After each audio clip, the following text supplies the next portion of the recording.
ഇന്ന് smackdown episode start ചെയ്തപ്പോൾ WWE champion John Cena, Randy Orton, Cody Rhodes, LA Knight ഇവർക്കാണ് segment നടന്നത്. അപ്പോൾ ഈ സെഗ്മെന്റിനെ പറ്റി പറയുന്നതിനേക്കാൾ മുൻപായിട്ട് സ്മാക്ക് ഡൗണിനെ പറ്റി പറയാം. ഇന്നത്തെ സ്മാക്ക് ഡൗൺ എപ്പിസോഡ് നല്ല ഷോ ആയിട്ടാണ് മുന്നോട്ട് പോയത്. ചെയ്തിട്ടുള്ള മാച്ച് സെഗ്മെന്റ് എല്ലാം നന്നായിട്ടുണ്ട്. പ്രത്യേകിച്ച് മെയിൻ ഇവന്റ് മാച്ചൊക്കെ വേറെ ലെവലായിട്ടുണ്ട്. അതുപോലെ ഇന്നത്തെ സ്മാക്ക് ഡൗണിൽ ഇഷ്ടപ്പെടാത്ത ഒരു സെഗ്മെന്റും ഉണ്ട്. അത് എന്താണെന്നും പറയാം. First WWE champion John Seena പറയുന്നത് ജോൺ സീനയുടെ പോലെ ഇനി ആർക്കും വളർന്നു വരാൻ സാധിക്കില്ല, അല്ലെങ്കിൽ ജോൺ സീന പല റെസ്ലേഴ്സിനെയുമായിട്ട് കമ്പയർ ചെയ്യുന്നുണ്ട്, ആർക്കും ജോൺ സീനയോടൊപ്പം എത്താൻ സാധിക്കില്ല എന്നൊക്കെയാണ് പറയുന്നത്. അത് കഴിഞ്ഞ കാലത്തിലാണെങ്കിലും ഇപ്പോഴാണെങ്കിലും ആർക്കും സീനയോടൊപ്പം എത്താനായിട്ട് സാധിക്കില്ല എന്ന ടൈപ്പില്. അതായത് എല്ലാവരേക്കാൾ ബെസ്റ്റ് ജോൺ സീനയാണ്, എല്ലാം കൊണ്ടും ജോൺ സീനയാണ് ബെസ്റ്റ്, ഇങ്ങനെയൊക്കെയാണ് പറഞ്ഞത്. അതുപോലെ സീന ഇതെല്ലാം സ്റ്റാർട്ട് ചെയ്തത് റോയൽ റംബിൾ മാച്ചിലാണ്. എന്നാൽ റോയൽ റംബിൾ മാച്ച് പാളിപ്പോയി. പിന്നീട് എലിമിനേഷൻ ചേംബറിൽ സീന ചാമ്പ്യൻഷിപ്പിനുള്ള അവസരമെല്ലാം സ്വന്തമാക്കി. സ്വന്തം കഴിവുകൊണ്ട് തന്നെ കോഡി റോഡ്സിനെ ചാമ്പ്യൻഷിപ്പ് മാച്ചിൽ തോൽപ്പിച്ചു, ക്ലീനായി തോൽപ്പിച്ചു എന്നൊക്കെയാണ് പറഞ്ഞത്. പിന്നീട് റാൻഡി ഓർട്ടനെ തോൽപ്പിച്ച് മുന്നോട്ട് പോയി. R-Truthനെ സാറ്റർഡേ നൈറ്റ് മെയിൻ ഇവന്റിൽ തോൽപ്പിച്ചു. അതുപോലെ തന്നെ ലോഗൻ പോളുമായിട്ട് ടീമായി മണി ഇൻ ദി ബാങ്കിൽ പോയ കാര്യം മാത്രം ജോൺ സീന നൈസായിട്ട് സ്കിപ്പ് ചെയ്യുന്നത് പോലെ കാണിച്ചു. അതായത് ആ ഒരു കാര്യം പറഞ്ഞുവെങ്കിലും സ്കിപ്പ് ചെയ്തു. അതുപോലെ CM പങ്കിനെ പറ്റിയും ഇതിൽ മെൻഷൻ ചെയ്തിട്ടുണ്ട്, CM പങ്കിനെ അടുത്തതായി തോൽപ്പിക്കുമെന്നൊക്കെ. അതുപോലെ സെത്ത് റോളൻസിനും ഒരു മെസ്സേജ് കൊടുക്കുന്നുണ്ട്. അതായത് ജോൺ സീന സെത്തിനോട് പറയുന്നത് ഇങ്ങനെയാണ്: സെത്ത് റോളൻസിന്റെ മണി ഇൻ ദി ബാങ്ക് എൻ്റെ അടുത്തേക്ക്, അതായത് WWE ചാമ്പ്യൻഷിപ്പിന് ക്യാഷ് ഇൻ ചെയ്യാൻ വരേണ്ട ആവശ്യമില്ല, അതിന് പകരം റോ ബ്രാൻഡിലുള്ള വേൾഡ് ചാമ്പ്യൻഷിപ്പിന് ക്യാഷ് ഇൻ ചെയ്യാനായിട്ട്, അതായത് സീനയുടെ അടുത്തേക്ക് വന്നാലും ആ ഒരു ചാമ്പ്യൻഷിപ്പ് ഒന്നും സെത്തിന് കിട്ടാൻ പോകുന്നില്ല, മണി ഇൻ ദി ബാങ്ക് നഷ്ടമാകും. സെത്തിന് എല്ലാം കൊണ്ടും നേടണം, ചാമ്പ്യൻഷിപ്പൊക്കെ വിൻ ചെയ്യണം എന്നുണ്ടെങ്കിൽ റോ ബ്രാൻഡിലുള്ള ചാമ്പ്യൻഷിപ്പിനെ ചാലഞ്ച് ചെയ്യാനാണ് പറയുന്നത്. അപ്പോൾ ഇത്തരത്തിൽ റൂമർ വന്നതായിട്ട് ഞാൻ മുൻപ് പറഞ്ഞിരുന്നു. അതായത് സീനയുടെ അടുത്തുള്ള ചാമ്പ്യൻഷിപ്പിനായിരിക്കാം സെറ്റ് ക്യാഷ് ഇൻ ചെയ്യുക എന്ന്. ഇപ്പോൾ അതിൻ്റെ ഒരു ഹിൻറ്റ് പോലെയാണ് ഇത് സംസാരിച്ച് വെച്ചിട്ടുള്ളത് എന്നാണ് തോന്നുന്നത്. അപ്പോൾ ഇങ്ങനെ സീന സംസാരിച്ച് നിൽക്കുന്ന സമയത്ത് അവിടെ കോഡി റോഡ്സിന്റെ തീം മ്യൂസിക് പ്ലേ ആയി. കോഡി റോഡ്സ് ആണ് വന്നത്. വന്നതിന് ശേഷം കോഡി പറയുന്നുണ്ട്, നീ പറഞ്ഞതെല്ലാം ഞാൻ കേട്ടു, പക്ഷെ നീ ഒരു കാര്യം മാത്രം ഒഴിവാക്കി വിട്ടല്ലോ, അതായത് ഇക്കഴിഞ്ഞ മണി ഇൻ ദി ബാങ്കിൽ ഞാൻ നിന്നെ പിൻ ചെയ്ത് തോൽപ്പിച്ചത് നീ ഒഴിവാക്കി വിട്ടല്ലോ എന്നൊക്കെ പറഞ്ഞുകൊണ്ട്, അതുപോലെ തന്നെ നടക്കാൻ പോകുന്ന കിങ് ഓഫ് ദ റിംഗ് ടൂർണമെന്റൊക്കെ വിൻ ചെയ്തുകൊണ്ട് സീനയുടെ അടുത്തേക്ക് ചാമ്പ്യൻഷിപ്പ് തിരികെ എടുക്കാൻ വരുന്നത് പോലെയും കോഡി ഈ സെഗ്മെന്റിൽ മെൻഷൻ ചെയ്യുന്നുണ്ട്.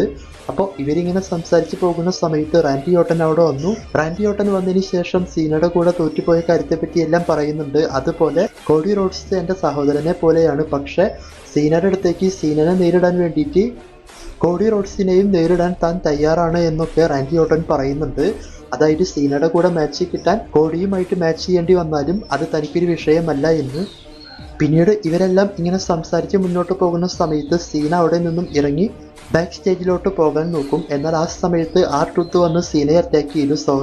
റോൺ കില്ലിങ്സ് വന്ന് സീനയെ അറ്റാക്ക് ചെയ്തു. എന്നാൽ അടുത്ത സെക്കൻഡിൽ തന്നെ സെക്യൂരിറ്റീസ് വന്ന് പിടിച്ചു മാറ്റി. അപ്പോൾ ഇതിലൊരു ലോജിക്ക് ഉണ്ട്, കാരണം R-Truthനെ ഇവർ പുറത്താക്കിയത് പോലെയാണ് കാണിച്ചിട്ടുള്ളത്, അതുകൊണ്ട് പിടിച്ചു മാറ്റിയതിൽ കുഴപ്പമില്ല. പിന്നീട് കിങ് ഓഫ് ദ റിംഗ് ടൂർണമെന്റിന്റെ qualifying match, fatal 4-way match, Aleister Black, Randy Orton, LA Knight, Carmelo Hayes ഇവർക്കാണ് ഈ മാച്ച് നടന്നത്. അപ്പോൾ ഈ മാച്ച് നല്ല അടിപൊളി മാച്ചായിട്ടാണ് മുന്നോട്ട് പോയത്. മാച്ചിന്റെ അവസാനത്തിലേക്ക് വന്നു കഴിഞ്ഞാൽ LA Knightന്റെ മേലേക്ക് കാർമെലോ ഹെയ്സ് ഫിനിഷർ ചെയ്യുന്ന സമയത്ത് റാൻഡി ഓർട്ടൻ അത് റിവേഴ്സ് ചെയ്ത് അങ്ങനെ തന്നെ ആർഗ്യൂ ആക്കി മാറ്റി. ശേഷം കാർമെലോ ഹെയ്സിനെ പുറത്തേക്കാക്കി LA Knightനെ പിൻ ചെയ്ത് ഈ മാച്ചിൽ റാൻഡി ഓർട്ടനാണ് വിൻ ചെയ്തത്. പിന്നെ ഈ മാച്ചിന്റെ അവസാനത്തിൽ ബ്രോൺസൺ റീഡ്, ബ്രോൺ ബ്രേക്കർ വന്നുകൊണ്ട് LA Knightനെ അറ്റാക്ക് ചെയ്ത് സ്പിയർ എല്ലാം ചെയ്തിട്ടുണ്ടായിരുന്നു. അതിന്റെ കാരണം നമ്മൾക്കറിയാം, റോയിൽ പോയി ഇവരോട് പ്രതികാരം ചെയ്തതുകൊണ്ടാണ്. അപ്പോൾ LA Knight, സെത്ത് റോളൻസ്, ഇങ്ങനെയാണ് സ്റ്റോറി ലൈൻ പോകുന്നത്. സാമി സൈനെ ഒഴിവാക്കിയിട്ടുണ്ട്. അപ്പോൾ ഈ മാച്ചും സെഗ്മെന്റും നല്ലതായിട്ടാണ് തോന്നിയത്. അതുപോലെ റാൻഡി ഓർട്ടൻ റിട്ടേൺ ചെയ്ത് ഫസ്റ്റ് സ്മാക്ക് ഡൗണിൽ തന്നെ ജയിച്ചിട്ടുണ്ട്. അങ്ങനെ റാൻഡി ഓർട്ടൻ സെമി ഫൈനലിലേക്ക് ആഡ് ആയിട്ടുണ്ട്. പിന്നെ ജെയുസോനെയും ഈ മാച്ചിൽ കൊണ്ടുവന്ന് ആഡ് ചെയ്തിട്ടുണ്ട്. പിന്നീട് United State champion Jacob Fatu, Solo Sikoa ഇവരുടെ സെഗ്മെന്റ്. അപ്പോൾ ഇത് കറക്റ്റ് ആയിട്ടും സെഗ്മെന്റ് അല്ല, അതായത് സോളോ സിക്കാവ സ്ക്രീനിലാണ് വന്നത്. ഈ സെഗ്മെന്റിൽ സോളോ സിക്കാവ പറയുന്നത് എന്താണെന്ന് വെച്ചാൽ, ജേക്കബ് ഫാൾട്ടുവിനെ കൊണ്ടുവന്നതും ഇതുവരെ വളർത്തിക്കൊണ്ടുവന്നതും ചാമ്പ്യനാക്കിയതും എല്ലാം തൻ്റെ സഹായത്തോട് കൂടിയിട്ടാണ്. താൻ കാരണമാണ് ജേക്കബ് ഫാൾട്ടു ഇവിടം വരെ എത്തിയത്. അതുപോലെ ജേക്കബ് ഫാൾട്ടുവിനെ വിശ്വസിക്കരുത് എന്ന് പലരും പറഞ്ഞിട്ടും താൻ കേട്ടില്ല എന്നൊക്കെയാണ് പറയുന്നത്. അതായത് മണി ഇൻ ദി ബാങ്കിൽ അറ്റാക്ക് ചെയ്ത കാര്യത്തെ പറ്റിയാണ് മെൻഷൻ ചെയ്യുന്നത്. അവസാനം പറയുന്നുണ്ട്, ജേക്കബ് ഫാൾട്ടുവിന് ഒരു അവസരം തരാം, നെക്സ്റ്റ് വീക്ക് വീണ്ടും നമ്മുടെ ടീമിലേക്ക് തന്നെ തിരികെ വന്നുകൊണ്ട് ക്ഷമിക്കാനായിട്ട് തയ്യാറാണ് എന്ന പോലെ സോളോ സിക്കാവ് പറയുന്നുണ്ട്. അതല്ല എങ്കിൽ ജേക്കബ് ഫട്ടൂനെ എങ്ങനെയാണോ കൊണ്ടുവന്നത് അതുപോലെ തന്നെ പറഞ്ഞു വിടാനായിട്ട് തനിക്കറിയാം. ഈ ഒരു ടൈപ്പിലൊക്കെയാണ് ഈ സെഗ്മെന്റ് പോയത്. അപ്പൊ നെക്സ്റ്റ് വീക്ക് ഇതിനുള്ള ആൻസർ കിട്ടും. ഇവർക്കൊരു സെഗ്മെന്റ് ഉണ്ട്. പിന്നീട് Queen of the ring tournament qualifying match jade Kargil, piper Nivin, നയ ജാക്സ് ആൻഡ് മിച്ചിൻ ഇവർക്കാണ് ഈ മാച്ച് നടന്നത്. ഈ മാച്ചിന്റെ അവസാനത്തിൽ പൈപ്പർ നിവിന് ഫിനിഷർ കൊടുത്തുകൊണ്ട് ജേഡ് കാർഗിലാണ് ഈ മാച്ച് വിൻ ചെയ്ത് queen of the ring semi final മാച്ചിലേക്ക് ആഡ് ആയത്. അതിനുശേഷം women's money in the bank win ചെയ്ത നയോമിയുടെ സെഗ്മെന്റ്. അപ്പോൾ ഈ സെഗ്മെന്റ് ഒന്നും അങ്ങനെ എടുത്തു പറയുന്നില്ല. ഈ സെഗ്മെന്റിന്റെ അവസാനത്തിൽ വുമൺസ് ചാമ്പ്യൻ ടിഫനി സ്ട്രാറ്റനും വന്നിട്ടുണ്ടായിരുന്നു. ഒട്ടും ഇഷ്ടപ്പെട്ടില്ല ഈ സെഗ്മെന്റ്. അതിന്റെ കാരണം ഇതിന്റെ അവസാനം ചെയ്ത സംഭവമാണ്. അതായത് അവസാനത്തിൽ നയ ജാക്സ് വന്നുകൊണ്ട് ടിഫനി സ്ട്രാറ്റനെ അറ്റാക്ക് ചെയ്ത് ഫിനിഷർ എല്ലാം ചെയ്തു. ശേഷം നയോമി ക്യാഷ് ഇൻ ചെയ്യാൻ നോക്കുന്ന സമയത്ത് അവരെ ഭീഷണിപ്പെടുത്തി വിടുന്നതായിട്ട് കാണിച്ചിരുന്നു. അപ്പോൾ ഇതേ സംഭവം കണ്ട് മടുത്താണ് നമ്മൾ ഇരിക്കുന്നത്. വീണ്ടും നയ ജാക്സിനെ വെച്ച് തന്നെയാണ് അറ്റാക്ക് ചെയ്യിപ്പിച്ചിട്ടുള്ളത്. ഇതൊന്നും ഒട്ടും ഇഷ്ടപ്പെട്ടില്ല. ഇതാണ് ഈ സ്മാക്ക് ഡൗണിൽ ഇഷ്ടപ്പെടാതെ പോയ സെഗ്മെന്റ്. അതിനുശേഷം Motor City Machine Guns versus Wyatt Sicks ഇവർക്ക് തമ്മിലുള്ള ടാഗ് ടീം മാച്ച്. അപ്പോൾ ഈ ഒരു മാച്ചും നല്ല മാച്ചായിട്ടാണ് മുന്നോട്ട് പോയത്. മാച്ചിന്റെ അവസാനത്തിൽ മോട്ടോ സിറ്റി മെഷീൻ ഗൺസിനെ തോൽപ്പിച്ചുകൊണ്ട് വൈറ്റ് സിക്സ് ടീമാണ് ഈ മാച്ച് വിൻ ചെയ്തത്. പിന്നീട് ബാക്ക് സ്റ്റേജിൽ WWE champion John Cena Jimmy യൂസോട് പറയുന്നുണ്ട് റോൺ കില്ലിങ്സിനെ കണ്ടോ എന്നൊക്കെ. അതായത് അവനെ കണ്ടു കഴിഞ്ഞാൽ റിങ്ങിൽ തന്നെ ഉണ്ടാവാനായിട്ട് ജിമ്മി യൂസോട് പറഞ്ഞു വെച്ച് പോകുന്നത് പോലെയാണ് ഈ സെഗ്മെന്റ് കാണിച്ചത്. പിന്നീട് സീന റിങ്ങിലേക്ക് വന്നുകൊണ്ട് R-Truthനെ റിങ്ങിലേക്ക് വിളിച്ചു. അതായത് നമ്മൾക്ക് തമ്മിലുള്ള പ്രശ്നം ഇവിടെ വെച്ച് തന്നെ തീർക്കാമെന്ന് പറഞ്ഞുകൊണ്ട്. എന്നാൽ ആ സമയത്ത് R-Truth അല്ല വന്നത്, പകരം CM Punk ആണ് വന്നത്. അപ്പോൾ CM Punk വന്നതിന് ശേഷം സീനയെ ഫാൻസ് വെറുക്കുന്ന കാര്യത്തെ പറ്റി എല്ലാം മെൻഷൻ ചെയ്യുന്നുണ്ട്. അതുപോലെ സീനയോട് പറയുന്നത് ഇങ്ങനെയാണ്, നീ സ്റ്റാർട്ടിങ്ങിൽ എല്ലാം ജോൺ സീനയാണ് എന്നൊക്കെ പറഞ്ഞുകൊണ്ടേ ഇരുന്നല്ലോ, നീ എൻ്റെ പേര് മറന്നു പോയതാണോ എന്നൊക്കെ ചോദിച്ചുകൊണ്ട് ഇങ്ങനെ പറയുന്നുണ്ട്.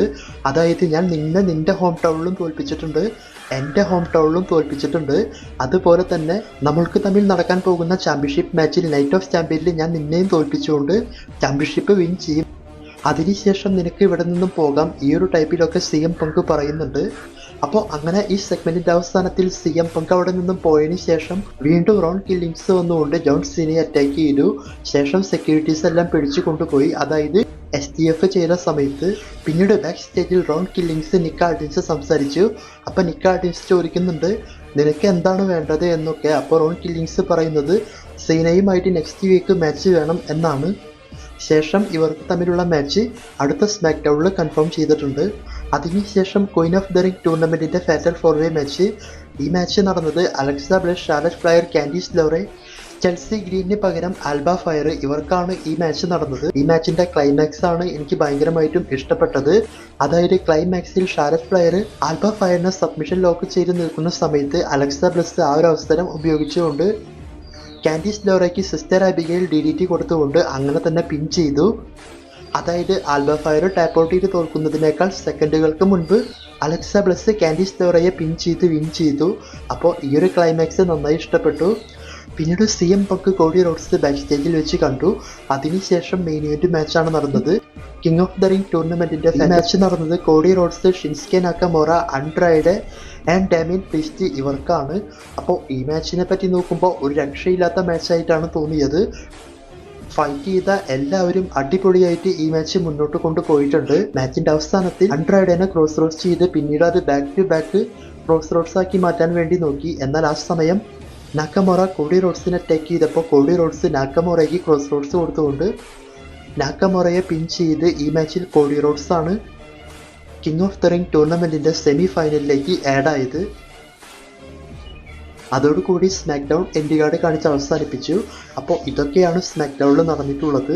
ഇന്നത്തെ സ്മാക്ക് ഡൗൺ അടിപൊളി ഷോ ആയിട്ടാണ് തോന്നിയത്. ഞാൻ പറഞ്ഞതുപോലെ ഒരു സെഗ്മെന്റ് ഒഴികെ ബാക്കി എല്ലാം നന്നായിട്ടുണ്ടായിരുന്നു. പക്ഷെ അപ്പോഴും ഈ ഒരു 3 മണിക്കൂർ പ്രശ്നം തന്നെയാണ്. ഇത് 2 മണിക്കൂറാക്കി മാറ്റായിരുന്നുവെങ്കിൽ ഈ അടുത്ത് നടന്ന ഒരുവിധം ഷോസ് എല്ലാം വേറെ ലെവലായേനെ.